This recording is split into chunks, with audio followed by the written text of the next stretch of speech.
I have this afternoon informed the Palace, Home Secretary and the Mayor of my intention to resign as Commissioner of the Metropolitan Police Service. I've taken this decision as a consequence of the ongoing speculation and accusations relating to the Met's links with News International at a senior level, and in particular in relation to Mr. Neil Wallis, who, as you know, was arrested in connection with Operation Wheating last week. First, I want to say what enormous privilege it has been for me to lead this great organisation that is the Met. The recent example of the heroism and bravery of Met officers in chasing armed suspects, involving the shooting of one of my officers, is typical, but is in danger of being eclipsed by the ongoing debate about relationships between senior officers and the media. This can never be right. Crime levels in the Met are at a 10-year low. You have seen the Met at its glorious and unobtrusive best on the occasion of the royal wedding. The professional and restrained approach to unexpected levels of violence in recent student demonstrations. The vital ongoing work to secure the safety of the capital from terrorism. The reductions in homicide and continuing increased levels of confidence as the jewel in our crown of safer neighbourhoods serve the needs of Londoners. I am deeply proud of the achievements of the Met since I became Commissioner. Let me turn to phone hacking and my relationship with Neil Wallis. I want to put the record straight. I met Mr. Wallis in 2006. The purpose of that meeting was, as with other journalists, to represent the context of policing and to better inform the public debate carried out through the media on policing issues. I had no knowledge of or involvement in the original investigation into phone hacking in 2006 that successfully led to the conviction and imprisonment of 2 men. I had no reason to believe this was anything other than a successful operation. I was unaware that there were any other documents in our possession of the nature that have now emerged.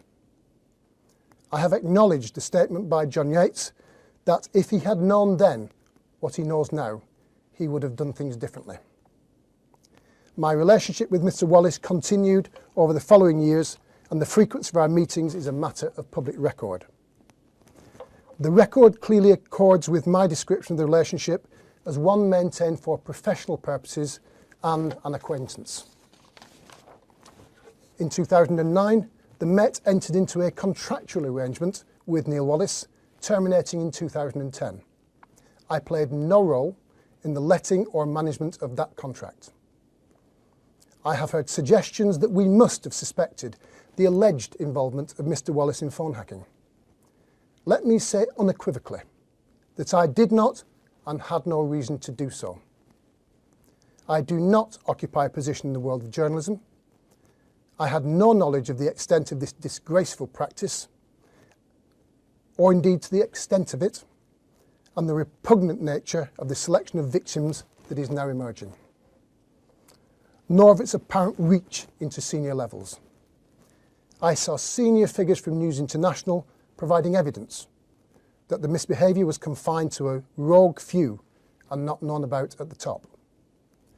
One can only wonder about the motives of those within the newspaper industry, or indeed beyond, who now claim that they did know, but apparently kept quiet. Though mine and the Met's current severe discomfort is a consequence of those few that did speak out, I am grateful to them for doing so, giving us the opportunity to right the wrong done to victims. And here I think most of those especially vulnerable people who deserved so much better from all of us. Now let me turn to the suspicion that the contractual relationships with Mr. Wallis was somehow kept secret. The contracting of Mr. Wallis only became of relevance when his name became linked with the new investigation into phone hacking. I recognise that the interests of transparency might have made early disclosure of this information desirable.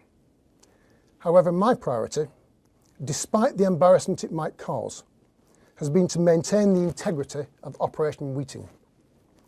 To make it public would have immediately tainted him and potentially compromised any future Operation Wheating action. Now let me turn to the reported displeasure of the Prime Minister and the Home Secretary of the relationship with Mr Wallis. The reason for not having told them are twofold. Firstly, I repeat my earlier comments of having at the time no reason for considering the contractual relationship to be a matter of concern. Unlike Mr Coulson, Mr Wallis had not resigned from the News of the World or, to the best of my knowledge, been in any way associated with the original phone hacking investigation. Secondly, once Mr Wallis's name did become associated with Operation Wheating, I did not want to compromise the Prime Minister in any way by revealing or discussing a potential suspect who clearly had a close relationship with Mr Coulson. I am aware of the many political exchanges in relation to Mr Coulson's previous employment. I believe it would have been extraordinarily clumsy of me to expose the Prime Minister, or by association the Home Secretary, to any accusation, however unfair, however unfounded, as a consequence of them being in possession of operational information in this regard. Similarly, the Mayor. Because of the individuals involved, their positions and relationships, these were, I believe, unique circumstances. Consequently, we informed the Chair of the Metropolitan Police Authority, Mr Kit Malthouse, of the Met's contractual arrangements with Mr Wallis on the morning of the latter's arrest. It is our practice not to release the names of suspects under arrest, making it difficult to make public details of the arrangements prior to Mr Wallis's release the same day. It has to be said the timing of the Metropolitan Police Authority Committee that I appeared before at 2 p.m. that day was most unfortunate. Now let me briefly deal with the recent story in relation to my use of Champneys facilities. There has been no impropriety, and I am extremely happy with what I did and the reasons for it. To do everything possible to return to running the Met full-time, significantly ahead of medical, family and friends' advice. The attempt to represent this in a negative way is both cynical and disappointing. I thought it necessary to provide this lengthy and detailed account of my position on aspects of the current media questions and speculation concerning my conduct. I do this to provide the backcloth to the main purpose of this statement. There are a great number of things I value as part of my professional life. Very high in this list are my reputation for judgment and integrity. On judgment, running a large and overwhelmingly successful organisation like the Met must be dependent, to a great extent, on others providing the right information and assurances. I could reiterate that I had no reason to doubt the original investigation into phone hacking, or be aware of the documents and information in our possession and only recently provided by News International. I could point to the many other successes of the Met. I could point to the long history of how and why the relationship between the Met and media has developed in a way of doing business that has brought real benefits, but perhaps runs the risk of misinterpretation or worse. In this particular regard, it is clear to me that the current furore marks a point in time, a need to learn and for organisational change. However, as Commissioner, I carry ultimate responsibility for the position we find ourselves in. With hindsight, I wish we had judged some matters involved in this affair differently. I didn't, and that's that. I do believe, though, that on its own, this would not be a matter for considering my position as Commissioner.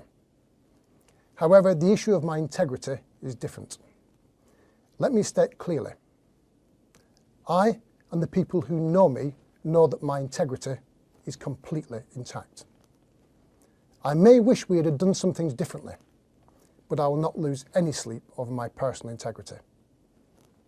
Nevertheless, I must accept that the intense media coverage, questions, commentary, and indeed allegations, as demonstrated by this weekend's attempts to misrepresent my arrangements for my recovery from illness, not only provide excessive distraction both for myself and colleagues, but are likely to continue for some time.